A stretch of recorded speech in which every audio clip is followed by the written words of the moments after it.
Com outro assunto muito importante, e aí um pouco, veja, era até para ser um tanto quanto um conteúdo de humor, né? Porque no Dia Internacional da Mulher, dia 8, agora deste mês, o deputado Nicolas Ferreira, conhecido como... ele tem um estilo provocador, ele é um jovem, um jovem talento dessa nova direita, já que vamos falar justamente sobre a direita. Um fenômeno nas redes sociais, foi o campeão de votos para a Câmara entre os 513 eleitos.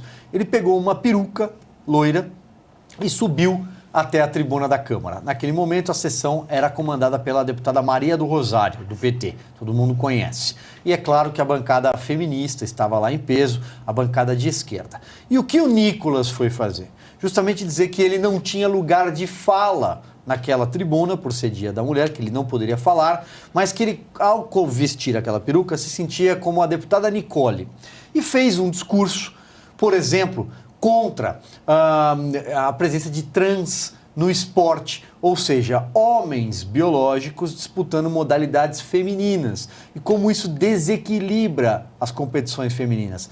Há uma fartura de casos, todo mundo que acompanha noticiário esportivo sabe disso, natação, no vôlei, né? A própria Ana Paula Henkel já comentou isso em seus artigos na Revista Oeste. Ele comentou, por exemplo, os banheiros transgêneros, multigêneros, não sei, eu nem sou especialista aí em todas as nomenclaturas, Fabi, mas o fato é que é a presença, evidentemente, de um trans, por exemplo, de um homem num banheiro feminino, e aí um pai pode se indignar com a presença, por exemplo, a filha está frequentando o banheiro e tem lá um homem. Né? Uma própria mulher, a gente não pode descartar essa possibilidade. Na semana passada até falei a respeito que tem realmente, a gente sabe que tem violência contra a trans e tem que ser combatido, também não é assim, mas sempre quando a gente cai nessa conversa, é muito complicado falar, porque a mulher, Silvio, tem também estatísticas, né, de que mulher é violentada em banheiro, porque afinal, né, a pessoa tem um instrumento ainda. É duro falar, mas é a realidade. E o que o Nicolas fez, ele fez levantar uma bandeira que para nós é importante. Porque é importante para as mulheres, alguém falar o que as mulheres acham, o que as mulheres pensam a respeito. Não é uma conversinha realmente para os trans acabarem só ficar na discussão deles ali, né? Senão a mulher vai virar minoria daqui a pouco. E a Ana Paula, quando fala do esporte, é muito bem lembrado, mas a gente precisa lembrar aqui de todos os outros setores também, né? Tem mães que se sentem, gente, é realidade, não dá para ser hipócrita em relação a isso. E o Flávio Dino chamou o Nicolas de fascista, né? Que coragem. E eu fico pensando também, ele está usando demais, ele está achando que ele tem uma imunidade parlamentar muito alta, porque ele é senador, né, que está afastado para poder assumir o cargo de ministro da Justiça. Ele também andou chamando o Eduardo Bolsonaro de miliciano. Eu, se eu fosse Eduardo, fica a dica, né? Eu gostaria que ele provasse, né? Porque se não provar, como é que o STF faz? É antidemocrático. Então, vamos ver se tem 2 pesos e 2 medidas. O Flávio Dino é tão blindado que ele consegue entrar até, por exemplo, na favela da Maré, no Rio de Janeiro, dominada pelo crime organizado, sem escolta. É um raro caso. Mas veja, Cris, e aí o caso do Nicolas foi repercutindo muito ao longo da semana. A menina prodígio da esquerda, né, financiada pela Fundação Lehman, a Tabata Amaral, foi à tribuna, disse que ele tinha atacado todas as mulheres do Brasil e que o caso seria levado ao Conselho de Ética. O Nicolas deve responder um processo no Conselho de Ética por quebra de decoro parlamentar. O PSOL, sempre, né, lógico, foi ao Supremo, apresentou uma notícia crime, pelo crime de transfobia, que, na verdade, do ponto de vista legislativo, não existe. Né? Ele é equiparado pelo Supremo ao racismo. Se eu estiver errado, a Cris e a Fabi me corrigem.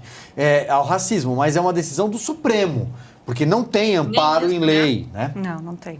Não é isso, Cris? Nem isso, né? Se for, a Fabi me corrija se eu estiver errada, mas eu acompanhei isso na época da votação no Supremo, foi muito criticado, que foi um início do Supremo, do Judiciário, tentando avançar e avançando efetivamente sobre o Legislativo. Depois a gente viu tantas vezes o Judiciário avançando sobre o Executivo que até esqueceu dessa, mas o Judiciário legislou, estimulado por um desses processinhos aí desse partido de extrema esquerda, PSOL, dizendo que homofobia era igual a racismo. E para mim, Transfobia é diferente de homofobia. Se eles querem diferenciar tudo, vamos diferenciar tudo. Trans é diferente de gay, é ou não é? Trans é um homem biológico que decide fazer passar por um processo de como é que chama aquilo? Me fugiu o nome agora, de hormônio, enfim, uma terapia hormonal invertida, né? Um homem que decide consumir em excesso hormônios femininos para mudar um pouco as características do seu corpo e se preparar para uma cirurgia de transição de sexo, ou uma mulher biológica que faz o contrário, consome hormônios masculinos e depois faz uma cirurgia para tentar fazer o seu corpo ficar mais próximo do corpo masculino. Isso é muito diferente de um homem que ama um homem e se relaciona com um homem, ou uma mulher que ama uma mulher e se relaciona com uma mulher. A meu ver, olhando de fora, não é a mesma coisa. O que o STF fez anos atrás foi comparar, 2018, se não me engano, comparar a homofobia a racismo. Aí agora eles querem empacotar junto transfobia. Daqui a pouco vão vir essas outras fobias aí, vão dizer que a gordofobia está no mesmo pacote, é igual a racismo. Ou essa nova, que eu até esqueci o nome, que é a fobia a pessoas mais velhas, né? Depois do episódio lamentável lá das estudantes de Bauru xingando e depreciando a colega de 44 anos. Tem mais uma fobia nova aí que foi colocada no cardápio da esquerda vitimista. Daqui a pouco vão querer equiparar racismo também, mas... eu não sei se tem margem para essas interpretações da lei, né, Fabi, mas em tese não é a mesma coisa. E o que o Nicolas estava alertando ali era que no Dia das Mulheres ele gostaria que a sociedade estivesse muito atenta ao avanço sobre o espaço feminino, ao avanço sobre o espaço que é das mulheres, as perdas que estão sendo impostas às mulheres por esse feminismo radical tóxico, por essas feministas idiotizadas que não sabem nem mais o que é feminismo, mas acham que para ser mulher tem que dizer que é feminista. E ele citou casos de homens que entram em banheiros femininos dizendo que estão se sentindo mulheres naquele momento, mas a parte da porta para dentro eles voltam a se sentir homens e atacam as mulheres que estão lá dentro, né? Já tem casos em escolas na Inglaterra, já tem casos aí pelo mundo, e aqui no Brasil, infelizmente, está começando a acontecer. E as mulheres têm que ficar caladas, porque senão elas são acusadas pelas Sâmias Bonfim da vida aí de estarem no machismo tóxico, no patriarcado opressor, esse linguajar todo... pensado aí para lançar essas narrativas imbecilizantes na cabeça das pessoas. E o Nicolas alertava com muita propriedade para essa questão do esporte feminino, que a Ana Paula Henkel é uma propagadora disso, alertando o que vem acontecendo nos Estados Unidos, e também está se disseminando por outros países. Mulheres e meninas estão deixando de competir, estão abandonando os esportes, porque em algumas competições já não tem mais mulher, porque competir com uma mulher trans, que é um homem biológico, com todo o corpo e a força de um homem, que teve testosterona a vida toda ali alimentando aquela força, obviamente que ele, né, não é páreo para nenhuma menina. Tanto que a gente teve o caso da nadadora aí, que era 40º, 50º qualquer coisa, 400º, 50º qualquer coisa. No ranking do masculino, ele era um nadador 450 e não sei quanto. É isso aí. Foi lá e bateu o recorde feminino e deixou a segunda colocada, que era a recordista até então, 38 segundos para trás. Isso em natação, eu sei porque eu sou nadadora e sou de família de nadadores. Isso em natação é uma eternidade, 38 segundos. Quase deu tempo de ir no vestiário, tomar banho e voltar bem arrumadinha para receber a segunda colocada ali na beira da piscina. Então, o Nicolas alertava para essas coisas, que são muito importantes, tanto que ele recebeu muito apoio da comunidade LGBT, que não se deixou sequestrar pela esquerda radical. É isso. Enquanto isso, aqui no nosso chat, o Marcelo Maria, escreveu que ele está sofrendo de PT-fobia, e o Laerte Magno e o Salastiel, que estão sofrendo de lulofobia. Não são os únicos, viu? Eu vou lular esse comentário, de tão bom que é. Não é? Veja só, enquanto vamos isso equiparar também... ao racismo. Vamos equiparar ao racismo, exatamente, bem lembrado. Bom, enquanto isso também, veja, por exemplo, uma charge da velha mídia, né, do consórcio, pregando o amor. Vamos dar uma olhada sobre esse caso do Nicolas. Olha o jornal Folha de São Paulo. Tá aí, né? Você vê ali uma tentativa de chamar o Nicolas de assassino, por que não? Né? Que absurdo. E ainda vincula o Bolsonaro ao caso, né? Então reparem que esse tipo de humor, de charge, né? Esse tipo de manifestação cabe dentro da liberdade de opinião, dentro da liberdade de expressão, que estão asseguradas na nossa Constituição a qualquer brasileiro. E, no caso do artigo 53 da Constituição, aos deputados e senadores está assegurada a liberdade a quaisquer opinião, ao voto, eles são invioláveis. Isso se chama imunidade parlamentar, inviolabilidade do mandato parlamentar. Também é assunto para essa edição da Revista Oeste, em que nós tratamos como, né, nós mostramos como a imunidade parlamentar ela foi sendo corroída, ela foi sendo rasgada ao longo dos últimos anos. Há casos e casos, todo mundo sabe, Daniel Silveira, por exemplo, é um caso, mas nós vamos tratar desse caso do Nicolas, mostrando que ele poderia, sim, falar o que ele quisesse naquela tribuna. Aliás, se a ideologia de gênero, vamos chamar assim, é um tema prioritário na agenda progressista neste país, o que acontece? Qual seria o foro ideal? Onde é que ela deveria ser debatida? Se não no Congresso Nacional, se não na Casa do Povo, como é conhecida a Câmara dos Deputados, se não numa tribuna, numa comissão temática, numa frente parlamentar temática, por que não? Tem frente para tudo nesse Congresso. Mas não se pode tratar do assunto, porque essa imunidade, ela só existe para algumas pessoas, Fabi. E é bom lembrar que durante a campanha, o senhor Luiz Inácio Lula da Silva, num encontro com evangélicos, disse que banheiro frequentado por trans era coisa do Satanás. Palavras dele. É absurdo, né? E, então, a gente vê a ignorância que permanece. Como você falou, precisa realmente discutir isso no parlamento, mas já presumir que se é proibido falar porque é discurso de ódio, não dá nem para levantar a pauta. Quem vai defender de verdade agora? Quem vai defender as bandeiras ou as necessidades dessa comunidade, sem divisionismo? Porque é preciso ouvir. É questão de estatística a parte de crimes. Quando a gente fala de violência doméstica, é real que mulheres sofrem mais violência doméstica do que homens, do qualquer também transgênero, são as mulheres as vítimas. Então, e quando a gente pega a questão de criminalidade no Brasil, está tão deturpado que hoje mesmo eu peguei alguns dados, eu fiquei chocada.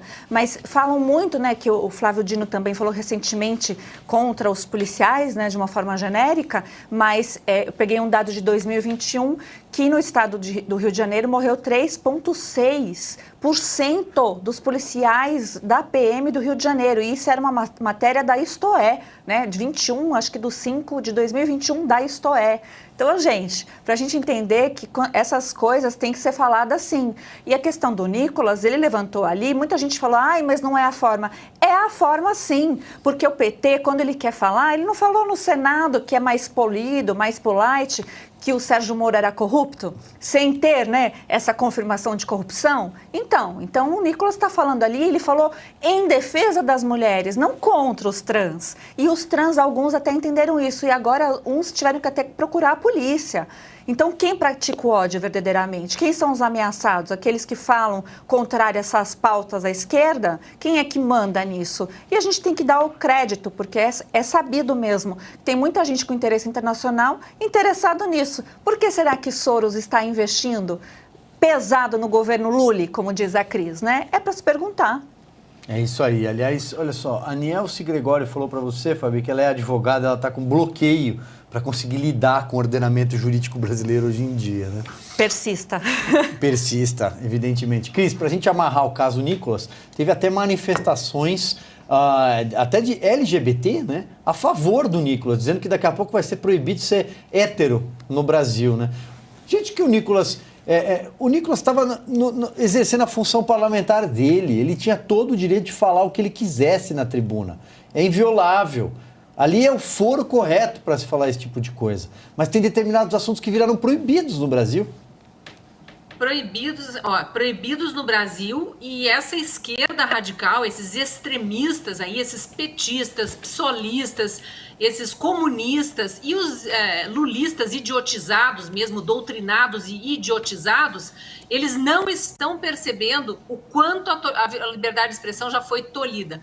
Tem humoristas aí sendo achincalhados e demitidos por causa de uma piada. Ah, mas piada... Pô, na nossa infância a gente contava piada de português, de loira, de não sei o que. Ah, tá, os tempos mudaram, não pode mais nada. Mas então vamos divulgar a lista do que pode, porque até a semana passada não podia falar de gordo para essa gente. Aí Lula sobe no palco, achando que tá em campanha de novo, fala o que ele quer lá, o que ele bem entende. Aí a gente vem aqui, demonstra a hipocrisia, fala... Primeiro ele falou, já faz mais de uma semana, primeiro ele falou que que tinha gente passando fome porque tinha gente comendo demais. Aí nós mostramos a hipocrisia desse discurso, lembrando o caso do braço direito dele, Flávio Dino. Aí ele sobe no palco de novo, mais hipócrita ainda, dobra a aposta e diz que Flávio Dino precisa fazer dieta, como é que estar muito fora do peso faz mal para a saúde. Ah! O Lula pode porque tem médico sendo acusado de prisão por extremista radical de esquerda, esses lulistas idiotizados que eu falo, porque estão dizendo que a obesidade é um perigo para a saúde. Não pode mais. Isso ofende. Não pode mais. Então, assim, é uma sociedade doente. A sociedade está doente, mas está doente por causa dessa esquerda doente que quer contaminar o mundo inteiro. Se ela é infeliz e tem inveja de quem é feliz, então ela vai deixar todo mundo infeliz, porque assim ela não inveja mais ninguém. Vai se tratar e depois vem conversar como gente grande. Não dá para ser assim. Imunidade parlamentar já foi desrespeitada pelo judiciário brasileiro, isso ainda há de ser revisto. Eu quero viver para ver os inocentes presos, os presos políticos do QG de Brasília, todos indenizados e muito bem indenizados, de preferência no CPF de quem mandou prender ilegalmente. E ainda quero viver para ver o judiciário que cometeu ilegalidades punido. Os ministros retirados de seus cargos, num legislativo que não seja capacho do judiciário, capacho do executivo, como é esse legislativo de Rodrigo Pacheco aí, ele especificamente e sua turminha. Então a gente ainda tem muito assunto para falar aqui, estou emendando coisas, mas é isso, é uma sociedade doente e que quer contaminar todo mundo. Eles querem espalhar a epidemia deles de loucura, de raiva, de rancor, sei lá, do que alimenta essa gente, e eles querem espalhar para virar pandemia. E depois acho que querem trancar todo mundo em casa, sem remédio, né, sem poder falar em tratamento, para contaminar ainda mais e matar as pessoas.